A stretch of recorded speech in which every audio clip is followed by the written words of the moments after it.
Hello and welcome back to the third and final episode of Jerk Pause. Now in the first episode I talked about selecting colors. In the second episode I talked about my rod and reel. Now in this episode all I want to do is catch some fish, my friends. We've got a windy situation today. We've got, pretty overcast, pretty cold actually, but we've got a clear body of water and I trust the process. I know there's a huge population of fish in here. I don't know if there's any real big ones, but we're going to give it our best. And I tell you what, I'm just thankful to be out here. So without further ado, let's get started. I'm going to start with this Berkley Stenta. It's a deeper diving jerkbait and I really like the color. It's a little overcast for like a clear color like this, but this water's really clear, so I'm not super concerned. It's been pretty warm this week, but today is definitely a little bit of a cold front, so I'm not entirely sure how the fish are going to be acting. I definitely think they should be set up in a suspending manner, so jerkbait should be the right play. Because this wind is howling, I'm just going to go all the way back there right now. I don't want to be fishing with the wind. It's going to be too much of a problem. One of the best ways to ensure you're working your jerkbait properly in the wind is to make sure that you're positioning your boat properly. And that's why I just went ahead and came all the way back here. And I'm going to face the nose of my kayak into the wind. And that way I'm going to be able to slow down and work the bait the way that I'd like to. Man, this wind is going to be intense. I didn't think it was going to be this bad out here. Golly. Gosh dang it. Well, I just blew up my reel because I slapped the water with my jerkbait on the back cast. Gosh dang it. Stinking wind, my friends. There's no way I'm getting that out. That's pathetic. Golly. Can't let this ruin my day. I just gotta cut it off and peel out some line and then we're gonna get back to it. I'm not gonna throw this line in the water. That is not fair to the fish and it's not fair to the environment, so we are going to bring this home. And we're going to dispose of it the proper way. I thought it was going to be like 13-mile-an-hour wind. This is definitely more than 13 mile an hour and it is blowing right at me. I have determined that this rod and reel is not going to be fixed today. So good thing I have a jerkbait rigged up on this rod too. If it wasn't super windy, I'd probably be able to fix that, but I'm telling you, this is probably a steady 16 miles an hour of wind howling straight at me and there's nowhere to get protected from it. I probably should have chose a different lake.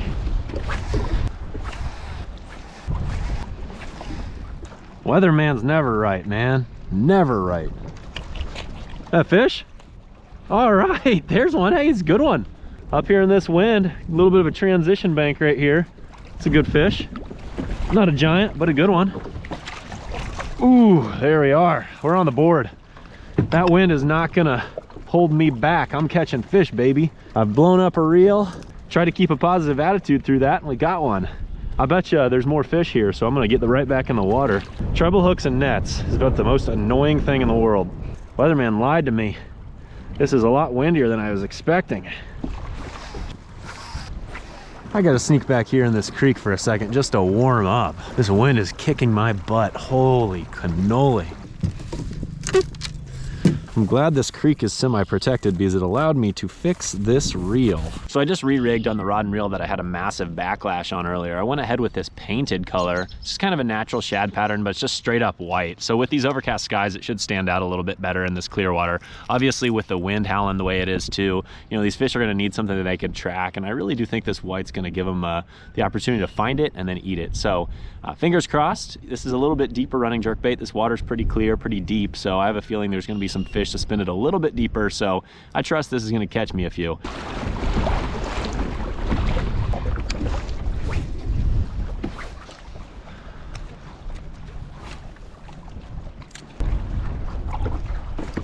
There's a fish on the mule minnow.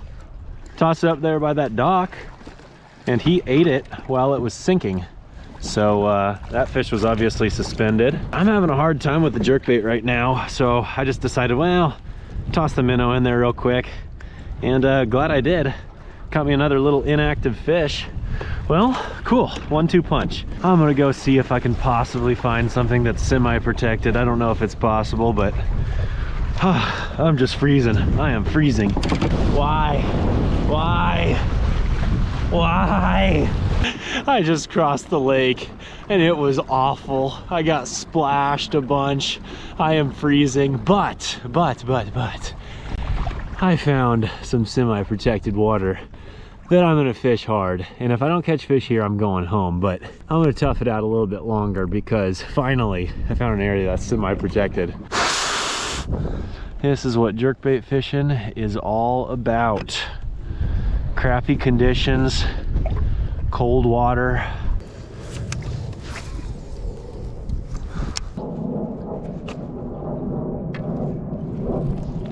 Do I have a fish? Oh, that fish ate it so weird. I think I might have jerked it a couple times with him still on it. He literally ate it and he like didn't move at all. Well, got one on the jerkbait again. It ain't much, but golly, I've been working for him today. You know what? I'm starting to see some more suspended marks on my graph, so I have confidence there might be a few more fish here.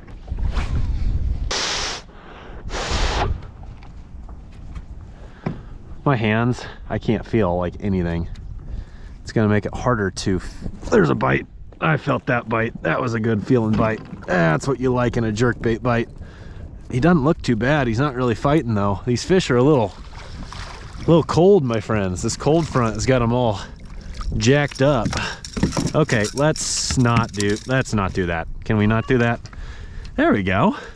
All right, I'm feeling better. That makes me feel, that was very dangerous. Stop that. I really don't want a treble hook in my finger today. There you go. All right, he ain't much. That's not his blood, that's mine. I poked myself lightly with that treble hook. My friends, gotta be careful out here. I am just having an interesting day, my friends. I'm just glad I caught that fish. Holy smokes. It ain't much, but it was my biggest fish of the day, so I'll take him. I was gonna say my hands are super cold and it's gonna be hard to detect bites, but that bass hit it really good. It sent rattles all down the line. He throttled it. I gotta be honest with you, I really like this Berkley Stenta. It's got a nice action on it and it suspends extremely good.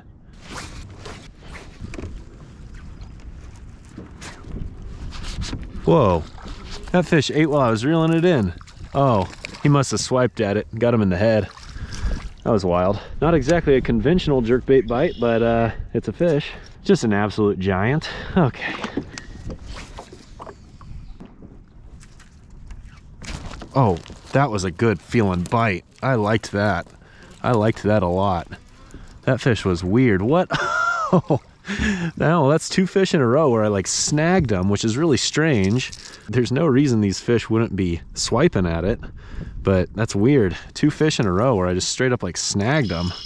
They're both dinks too. Kind of feel bad for the little guy. Sorry, buddy. Another micro. There's certainly fish here. I just don't know if there's any big ones. This lake is kind of notorious for a lot of smaller fish. I know there's some big ones out here, but they're hard to find. Oh, what the heck? There he is.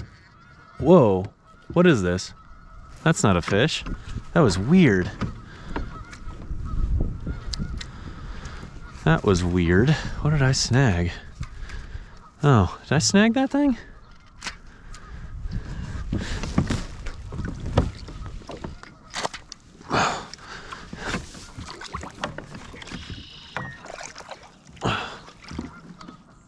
Whoa, I did catch a fish. He got behind a tree. Okay, that's three fish in a row where I straight up snagged them. Something weird is going on here. I don't understand it. I've never had this happen before on a jerkbait. You know, here and there they're gonna hit it and just totally miss. These fish are consistently getting snagged, so I don't understand what's happening right now. But that's three dinks in a row that I straight up foul hooked them. I can tell you, obviously I'm not intentionally doing it. That was weird because I hooked that fish and I thought, oh, that's a nice fish. And then it felt like he was straight up snagged, but it was because that fish swam behind a tree. I think these fish are attacking it, but they're just not biting it. It's just really weird.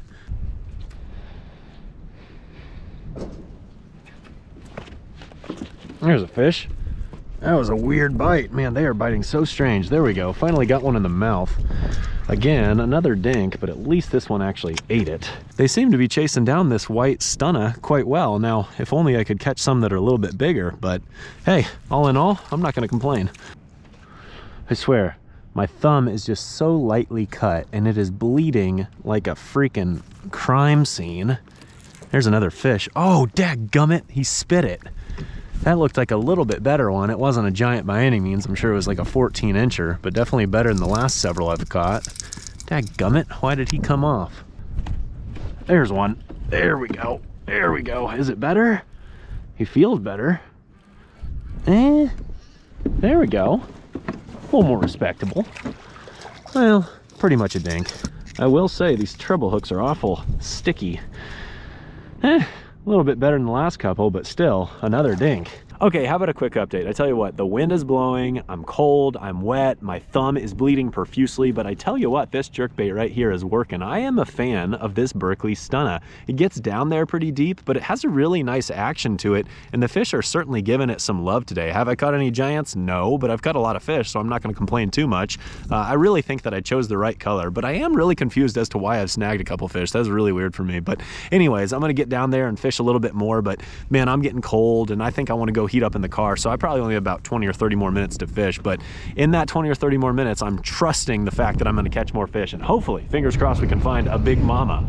Anyways, let's get back to it. Oh, of course, I just hooked my pants, because that's how today's going.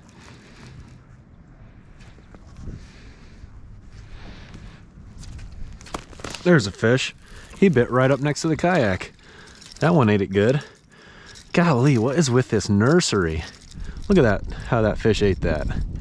God, he got every bit of that jerkbait. My gosh. Holy smokes, what are these fish thinking? All these dinky fish trying to eat jerkbaits the size of them. Where is yo mama? Sheesh.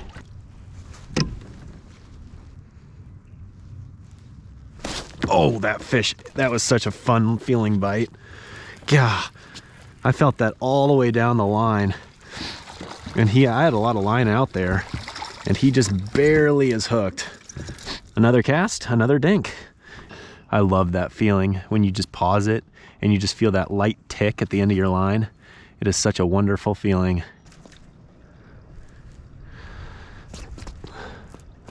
There's one.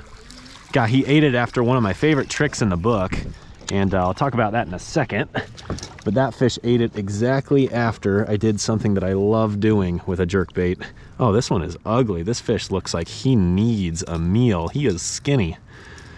There's a lot of tiny fish in this pocket, my friends. All right, well, they're clobbering it. Jeez. Anyways, that fish clobbered it after I did one of my favorite tricks in the book. And the trick is essentially, you cast it out there, you work your bait, you work it all the way back, whatever, you know, your typical jerk cadence. Once you're close to your kayak or your boat, jerk it hard up once or twice, and any fish that's following it a lot of times commits. And that's exactly what that fish did. I jerked it up once or twice and he came up and smashed it. One of my college fishing buddies taught me that trick, and that has caught me so many dang fish on a jerkbait. It's unbelievable. Despite the wind and the cold and all the challenges, it's been a fun trip. There, that one hit it on the way up too. That was, I thought it was a bigger fish, but no, it's another dink. Bigger than the last couple though, so he's a little chunkier. My friends, I am just absolutely smashing dinks today, but hey, what's new? That's kind of my style. Anyways, cold conditions, wind, bloody thumb, catching fish. I'm all about it, baby. I'm all about it. There's a fish. And what do you know? It's another dink on the jerkbait. It's another dink on the jerkbait. Another day, another dink. Oh, I just remembered. Heck yes, I've got a Drake's coffee cake. I don't know if you guys watch Seinfeld, but I literally bought these because of the episode of Seinfeld where Newman is like going nuts for these things. Oh yeah, gotta love a Drake's coffee cake, my friends. Shout out to Newman from Seinfeld. Fantastic show, mediocre snack. Okay, so I've been sitting in my car for a few minutes, and not only have I warmed up my fingers, but I've also thawed out my brain. My friends, I was not prepared for how windy and cold it was gonna be out there, but I did want to point out the fact that because of these cold conditions, we had a cold front come through, we had wind, we had overcast skies, it was not ideal conditions for bass fishing in the early spring. But The jerkbait, my friends, shines in conditions like this. And I'll tell you why. Because in the early spring when there's a lot of sun and whatnot, that's gonna push those bass up shallow, and you can catch them on a lot of different things. But when there's no sun and you have this crappy conditions like this, a lot of times those bass pull off and they start to suspend more. And there's a lot of lures that just don't catch them. But a jerkbait, my friends, the jerkbait catches them in conditions like this. And so that's why I really owe all of today's success to the jerkbait, more specifically the Berkley Stenta. I was a fan of that jerkbait. I'm definitely gonna fish that a lot more in the future. Anyways, I am covered in blood and fish slime, so I'm gonna go home and clean up. Thank you so much for watching. We'll catch you next time.